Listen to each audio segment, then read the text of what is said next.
Selamat siang Bapak Ibu. Selamat siang.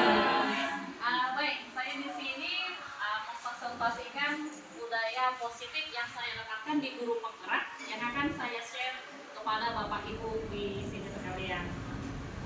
Sebelumnya kita harus tahu dulu apa sih sebenarnya budaya positif itu. Jadi budaya positif itu adalah mengacu pada pola-pola perilaku, nilai dan norma yang mendorong perkembangan individu dan komunitas yang memberikan dampak yang positif bagi sekitarnya. Jadi bagaimana kita berdampak yang positif terhadap sekitar kita. Apa-apa aja itu nanti di budaya positif saya akan menjelaskan beberapa poin. Yang pertama itu adalah bagian dari budaya positif.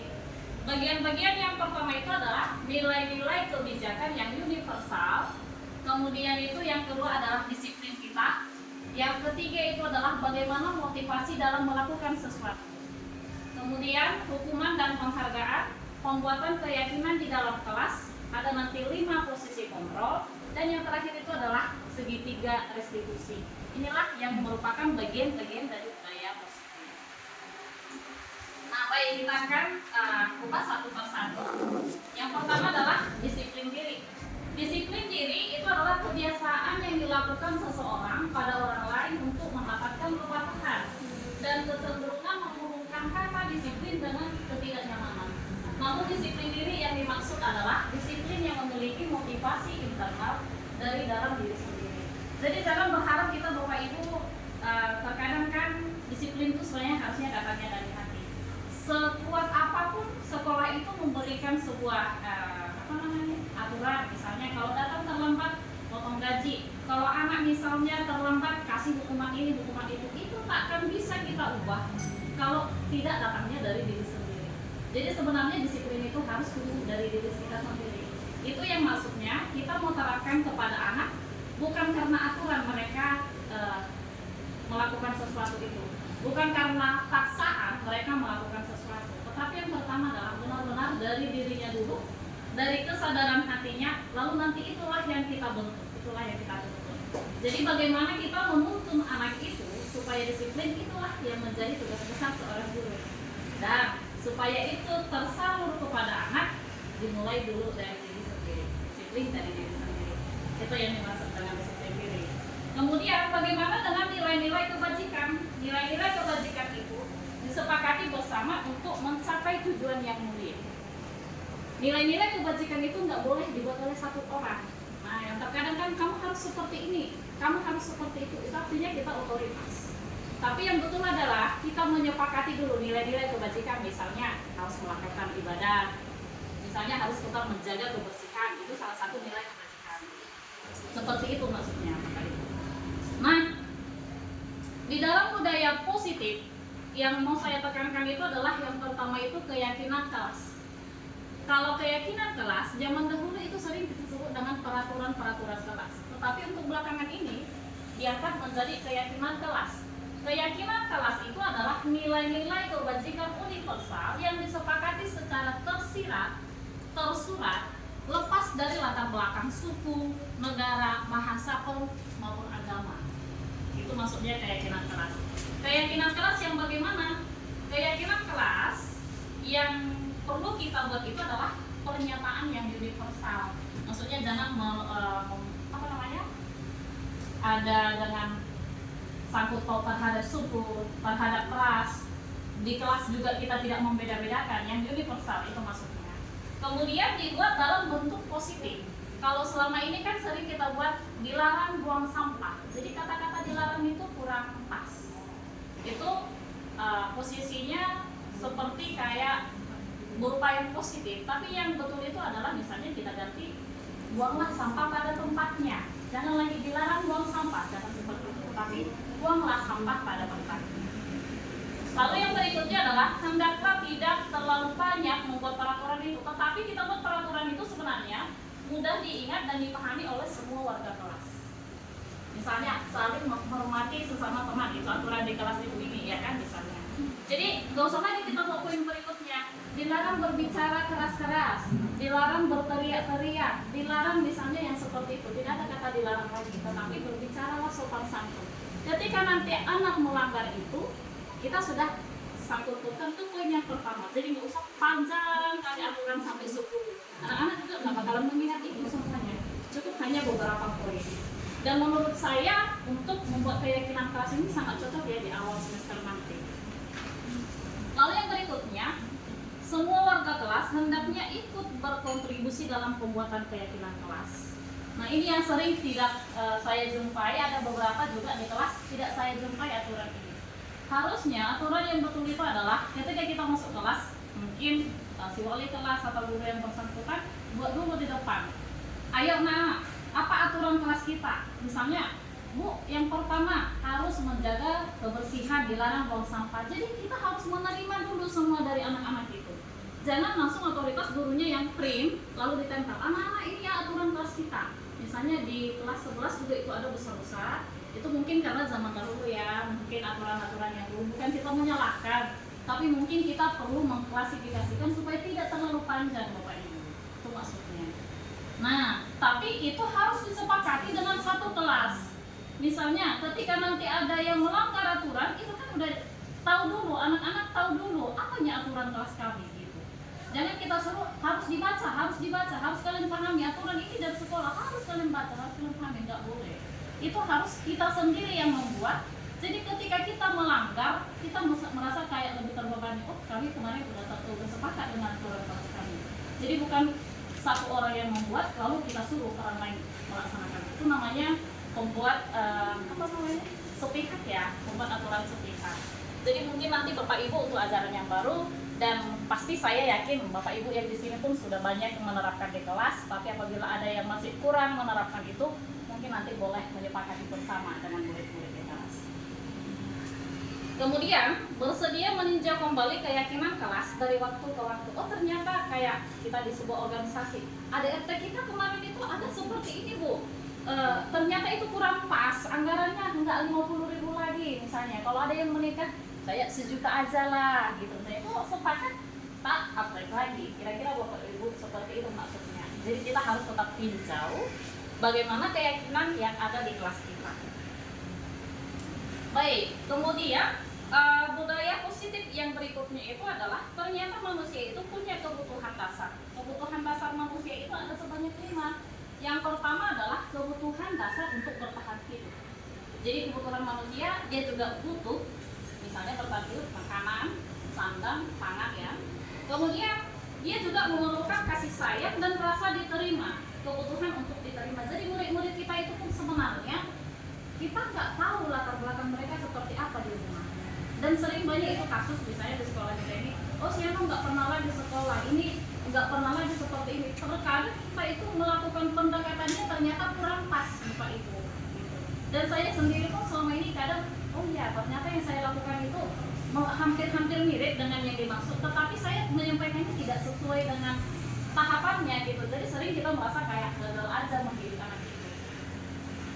Kemudian yang keempat itu adalah kebebasan atau kebutuhan yang akan pilihan, dan yang kelima anak-anak itu juga butuh kesenangan. Jadi mereka juga butuh kesenangan, bukan datang ke sekolah langsung terbebani stres duluan, tetapi mereka juga di sekolah ini butuh kesenangan dalam belajar, kesenangan dalam bermain, tidak merasa terbebani, dan mereka itu bebas di sekolah ini. Maksudnya bebas bukan suka-suka begitu ya Bapak Ibu ya. Oke. 5 posisi kontrol di budaya positif ya. Ada itu yang disebut dengan 5 posisi kontrol. Yang pertama adalah posisi kita sebagai guru, ini yang sering. Pertama itu adalah sebagai penghukum. Pernahkah saya melakukan ini? Pernah. Ketika anak-anak itu terlambat, pernah saya hukum. Kamu keliling lapangan. Guru-guru kita juga zaman dahulu ternyata sering seperti itu. Saya juga pernah mengalami dulu. Sekolah saya sangat jauh dari rumah, jadi saya itu dulu berjalan kaki. Ketika saya terlambat, guru kami itu suruh putar keliling-keliling lapangan kami itu cukup luas dan kita harus berlari-lari. Itu artinya itu adalah sebagai penghukum. Kenapa? Apa bedanya? Dia penghukum, pembuat merasa bersalah, guru sebagai teman, guru sebagai pemampan, guru sebagai manajer. Mana yang sebenarnya ini yang paling pas? Kalau dikatakan penghukum itu, gurunya itu tanpa tahu kenapa kamu tadi terlambat. Nah, dia nggak mau tahu. Gurunya kadang kita memposisikan tidak tahu. Oh terlambat, dah keliling 10 putaran.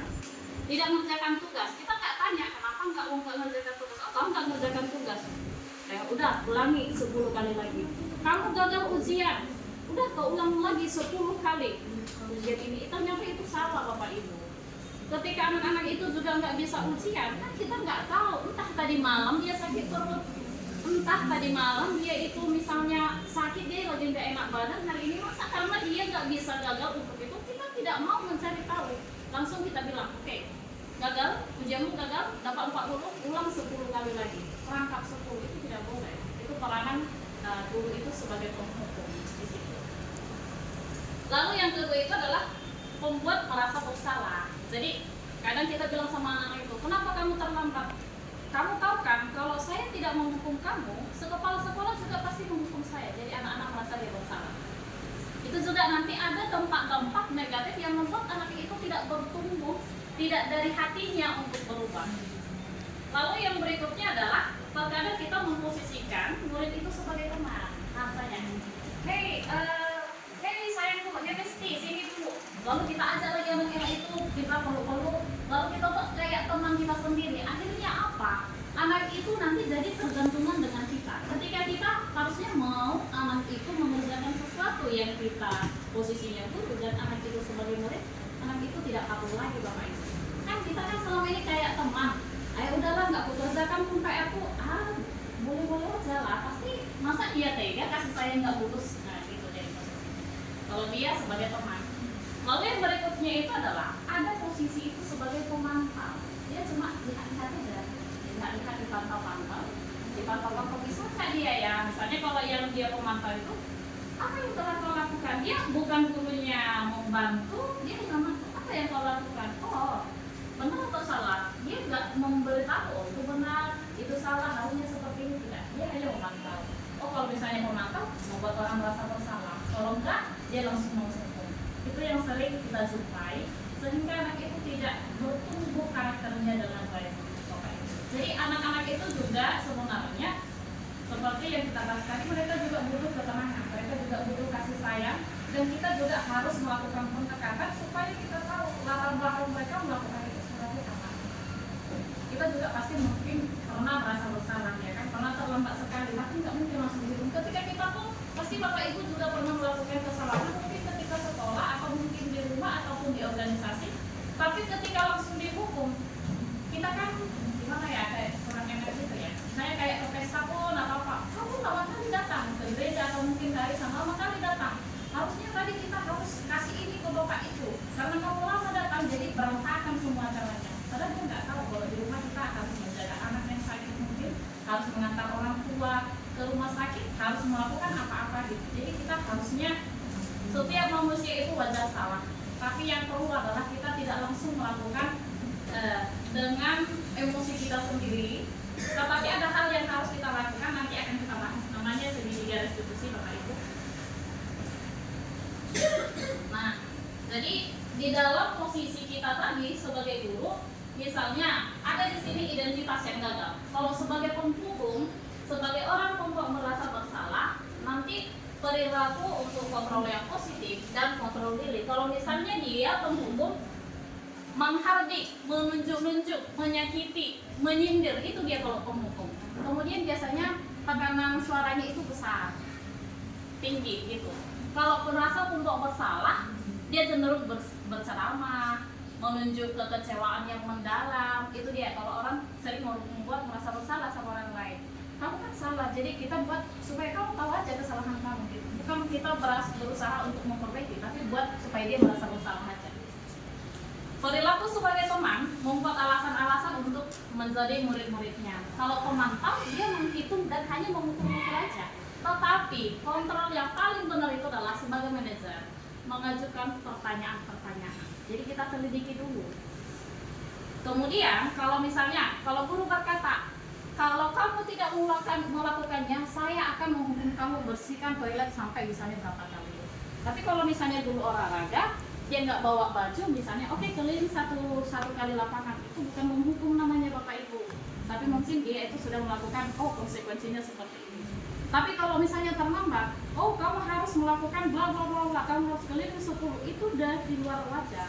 Misalnya kita nggak ngerjakan PR anaknya sekali, kita suruh ini rangkap 10.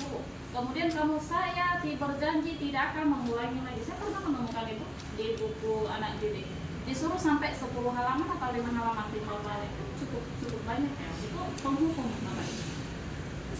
Kemudian kalau yang sebagai manajer itu kita bandingkan apa yang kita yakini, apa yang kamu yakini hal tersebut. Kita kan sudah ada keyakinan kelas, kenapa kamu membuat seperti itunya lagi? Apa dampaknya kepada teman dan bagaimana kira-kira kamu menyelesaikan permasalahan kamu? Nah, kalau sebagai manajer dia cari tahu dulu, kemudian dia beri solusinya apa, kemudian dia kaitkan lagi dengan keyakinan kelas yang sudah pernah dibuat. Jadi dia terstruktur, begitu dia maksudnya Bapak Ibu. Untuk posisi kontrol sebagai teman, pemantau, manajer, penghukum, dan pembuat orang lain yang merasa bersalah. Nanti boleh saya share kalau mungkin Bapak Ibu untuk membaca-bacanya lagi. Apa itu hukuman dan konsekuensi? Bukan berarti Bapak Ibu ketika anak itu melanggar sesuatu, nanti kita tanya-tanya aja, nggak usah dihukum. Tidak. Sebenarnya boleh, tapi yang pertama itu adalah kalau kita menghukum, murid itu belum mengetahui apa yang terjadi. Itu bedanya hukuman. Jadi beda hukuman dan konsekuensi. Kalau misalnya katakanlah ibu ini yang terlambat. Ketika ibu ini terlambat, saya hukum. Oke, ibu keliling misalnya, andaikan siswa ya. Ibu keliling 10 kali, dia kan belum tahu kalau dia itu terlambat harus langsung keliling. Tetapi kalau kita membuat sebuah konsekuensi, kita bilang dulu harus mematuhi aturan sekolah. Apabila nanti tidak mematuhi aturan sekolah, terlambat, kita harus misalnya keliling satu kali. Jadi anak itu sudah tahu, oh aku hari ini terlambat, berarti yang harus kulakukan adalah seperti ini. Itu dia konsekuensi Bapak Ibu. Dia tahu apa yang akan terjadi, dia tahu apa yang harus dilakukan kepadanya. Itu dia tadi, makanya kita perlu membuat aturan yang disepakati dulu. Itu dia. Jadi menghukum dan memberikan konsekuensi itu sangat jauh berbeda.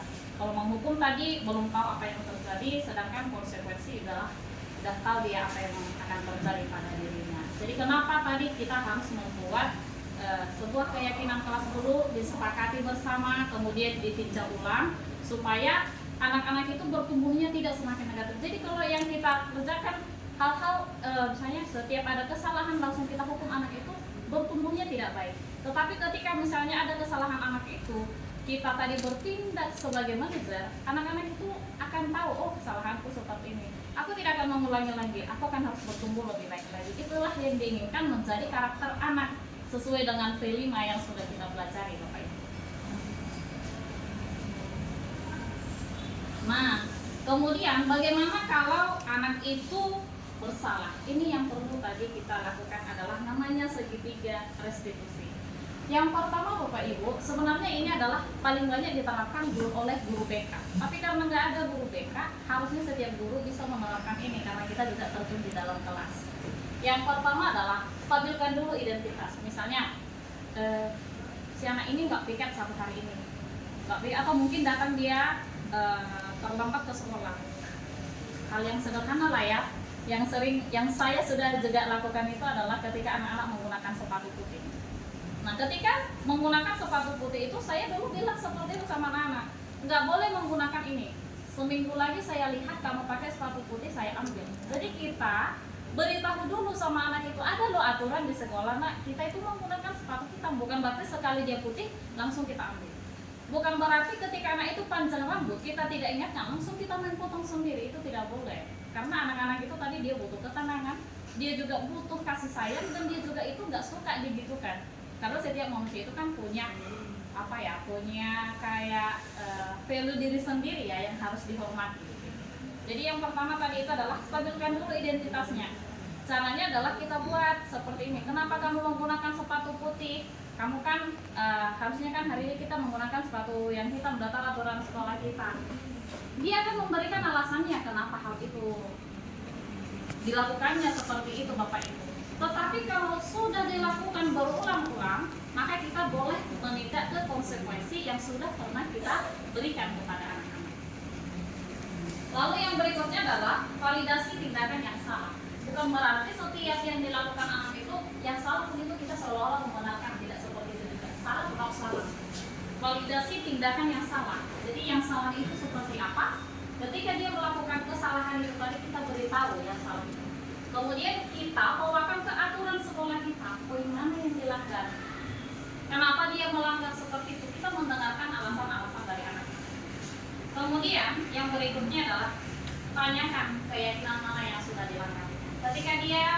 memberikan, oh Bu, maaf ya, aku sudah melakukan kesalahan, oh aku ternyata melanggar tidak mematuhi aturan sekolah, aku melanggar poin yang sudah kita sepakati di poin 2 atau 3 yang ada di kelas. Nah, dengan dari situ kita tanyakan lagi, kalau kamu sudah melanggar, baik nggak itu ya? Kalau kamu sudah melanggar, kira-kira apa yang harus kamu lakukan? Misalnya kalau dia sudah merugikan mama, supaya dia sendiri menggali dari dirinya sendiri, bagaimana harus, misalnya, oh aku harus minta maaf, belajar minta maaf. Aku harus belajar tidak mengulangi lagi. Baru kita lihat ke depannya Bapak Ibu. Jadi itulah ada banyak budaya-budaya positif sebenarnya yang harus kita lakukan di sekolah kita. Sebenarnya untuk presentasinya cukup panjang dan kami mempelajarinya ini ada beberapa modul, ada beberapa contoh konkret. Jadi saya dulu juga berpikir seperti itu, kayak nggak cocok ini di anak-anak Kota Medan diterapkan seperti ini. Sampai saya susah malam itu, nggak cocok ini, hanya orang-orang yang orang sana lah mungkin yang lebih lembut. Kalau di sekolah kami atau mungkin kebanyakan sekolah-sekolah juga bahkan ada yang bilang lagi, kau mau jadi manusia atau mau jadi bodat gitu. Ada sebagian guru teman kami lebih kasar lagi. Oh berarti nggak cuma di sekolahku dong gitu. Ternyata kalau kita semakin keras dengan anak itu juga bertindak semakin kasar. Artinya dia enggak keluar dari jiwanya tadi itu untuk dari hatinya berubah, tetapi dia hanya melakukan itu seolah-olah karena aturan aja. Aku datang hari ini biar nggak dimarahi aja. Aku datang nggak dari kesadarannya, tetapi hanya karena sebatas aturan. Gitu dia maksudnya Bapak Ibu. Jadi untuk kedepannya bagaimana kita belajar melakukan segitiga restitusi, nanti mungkin Bapak Ibu juga boleh sharing dengan saya juga nanti memberikan apa yang sudah kami pelajari atau apa nanti modul-modul yang sudah kami kerjakan, dan mungkin inilah yang mungkin akan kita terapkan terkhusus untuk semester depan supaya Bapak Ibu juga ketika melakukan kesalahan anak itu tidak langsung pusing sendiri, tidak langsung bingung sendiri gitu, tetapi berusaha lah meyakinkan kalau anak itu kita udah pernah sepakati ini, jangan ulangi lagi, jadi kedepannya harus seperti ini. Jangan pas ada kesalahan baru di situ kita menciptakan aturan, karena anak itu tidak akan bertumbuh dengan baik. Mungkin demikian Bapak Ibu, nanti kedepannya boleh saya bantu atau mungkin ada Bapak Ibu yang mau bertanya? Cukup jelas Bu. Berarti Bu, untuk di sekolah kita aturan yang sudah kita pakai itu udah salah, kan dilarang keras 1, ini 2 sampai ada 15 poin. Kita dirubah dong bahasanya kan? Iya, untuk bahasanya sih harusnya diubah. Mungkin kan ada poin yang sama, jadi mungkin boleh disatukan, misalnya jagalah kesopanan di sekolah. Kesopanan itu dilarang teriak-teriak, dilarang misalnya berbicara, dilarang berbicara kasar. Jadi kalau Karena kita harus hafal kan itu sekali seminggu. Iya. Jadi ya itu nggak kayaknya. Dari situlah saya suka anak saya itu dari situ kemarin sudah, tapi ternyata baru 1 orang yang membuat itu Elsada ya, karena memang anak ini berkembang luar biasa setelah pindahan dia dari SD HKBP. Jadi saya suruh itu diminimalkan. Mungkin ada Bapak Ibu bisa baca di kelas saya, ya kan? Membiasakan diri begini gitu. Membiasakan diri menunjukkan bersih, iya. Dari situ kami petik gitu. Jadi agak singkat kan, tapi anak-anak itu mengerti. Daripada menghafal ada 15 poin mungkin enggak dihafal. Inilah ini.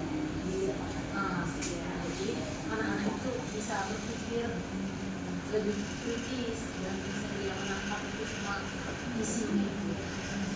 Membiasakan diri rapi. ya, Iya. berpenampilan menarik. Iya. Mungkin seperti yang sudah dilakukan Ibu ini cukup bagus ya, artinya mungkin sosialisasi secara keseluruhan belum, tapi Ibu ini sudah melakukannya karena Ibu ini adalah sudah menerapkan kurikulum merdeka di kelasnya ya Bu. Cukup bagus Ibu. Keren. Sama Bu ini. Jadi untuk satu ini lah dulu case, kita kan tahu sama-sama tahu tentang Felix lah dulu. Nah, gimana kita baru kasih solusi yang terbaik buat dia supaya dia berubah. Dia setiap hari terlambat kan? Nah, selama ujian dia selalu dikeluarkan gurunya terus pertama karena ujian terlambat.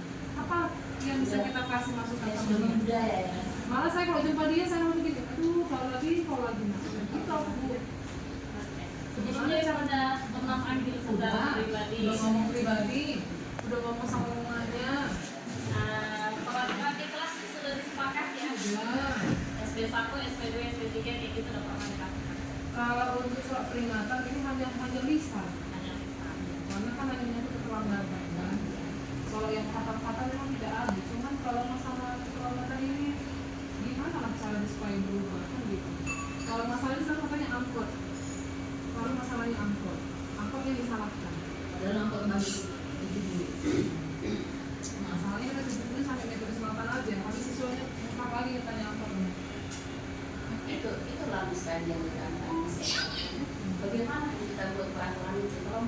dari hati.